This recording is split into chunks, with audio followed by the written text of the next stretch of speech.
வேண்டும் என்றாரே, உன் பொக்கிஷத்தை பரலோகத்திலே சேர்த்திட வேண்டும் என்றாரே.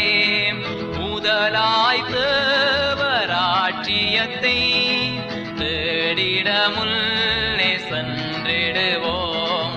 முதலாய் தேவராட்சியத்தை தேடிட முன்னே சென்றிடுவோம். அன்புடனே எம்மை ஆதரிக்க தேசப்பிதா நமக்கிருக்கையிலே ரட்சிப்பை எமக்காய் தந்தவரை போற்றுவோம் போற்றுவோம் அல்லேலூயா.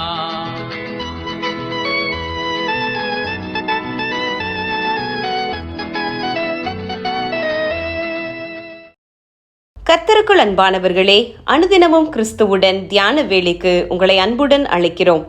இன்றைய தியானத்திற்கான வேத வாசிப்பு 1 யோவான் 3ஆம் அதிகாரம் வசனங்கள் 1 முதல் 6 வரை. தியானத்திற்கான தலைப்பு சொல், செயல், நினைவு. பாவம் செய்கிற எவனும் நியாயப்பிரமாணத்தை மீறுகிறான். நியாயப்பிரமாணத்தை மீறுகிறதே பாவம். 1 யோவான் 3:4. நீதி சட்டங்களும் அவற்றை மீறினால் தீர்ப்புகளும் தேசங்களில் வரையப்பட்டுள்ளன. இதன் அடிப்படை நோக்கம் தண்டிப்பது அல்ல, மாறாக மக்கள் தவறு செய்யாதிருக்கவே சட்டங்கள் உருவாக்கப்படுகின்றன. ஆக சட்டத்திட்டங்கள் மக்களது நன்மைக்கே தவிர தீமைக்கு அல்ல. சட்டத்திட்டங்களுக்கு அடங்கி நடந்தால் நமக்கு ஏது பயம்? நீ அதிகாரத்துக்கு பயப்படாதிருக்க வேண்டுமானால் நன்மை செய் என்று பவுல் ரோமர் 13:3 கூறுகிறார். புகழ்பெற்ற ஒக்ஸ்போர்ட் அகராதியானது பாவத்திற்கு தேவனுடைய கட்டளைகளுக்கு எதிரான கலகம் என்று அர்த்தம் தருகிறது. வேத வாக்கியங்களே அந்த கட்டளைகள்.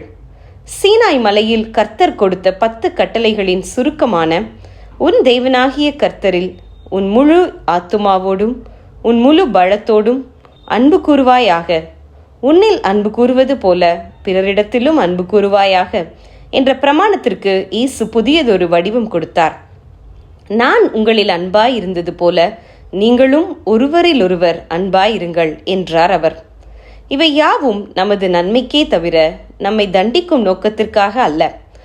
ஆக தேவனுடைய பிரமாணத்தை மீறுவது என்பது தேவனுடைய சித்தத்தை மீறுவதாகும். மறுபுறத்தில் தேவனுடைய சித்தத்தை மீறுவது என்பது தேவனுடைய பிரமாணம் சொல்லுவதை செய்யாமல் இருப்பதாகும், அல்லது தவிர்ப்பதை செய்வது எனலாம். இந்த மீறுதல் சொல்லில், செயலில், நினைவிலும் நடைபெறலாம். தன் சகோதரனை பகைக்கிறவன் மனுஷ கொலைபாதகனாயிருக்கிறான். 1 யோவான் 3:15. மனதில் பகை நினைத்தாலே மீறுதல்தான். தன் சகோதரனை மூடனே என்று சொல்லுகிறவன் எரி நரகத்துக்கு ஏதுவாயிருப்பான். மத்தேயு 5:22. இது சொல்லில் மீறுவதாகும். தேவன் தீர்மானித்த நீதியான தீர்ப்பை அவர்கள் அறிந்திருந்தும் அவைகளை தாங்களே செய்கிறதுமல்லாமல் அவைகளை செய்கிற மற்றவர்களிடத்தில் பிரியப்படுகிறவர்களாயும் இருக்கிறார்கள். ரோமர் 1:28 முதல் 32 வரை. இது செயலில் மீறுவதாகும். தேவ பிள்ளையே, இப்போது நம்மை சோதித்து பார்ப்போமா? சொல்லில், செயலில், நினைவில் எங்கே, எப்போது, எப்படி தேவனுடைய வார்த்தையை மீறி இருக்கிறோம்?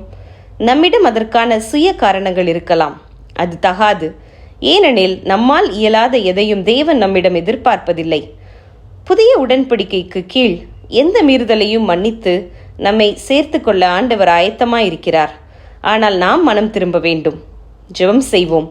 அன்பின் தேவனே, எங்கள் நினைவிலும் சொல்லிலும் செயலிலும் தேவனுடைய பிரமாணத்தை மீறினதை எங்களுக்கு மன்னியும். உமது கட்டளைகளுக்கு கீழ்ப்படியும் இருதயத்தை தாரும். ஆமேன்.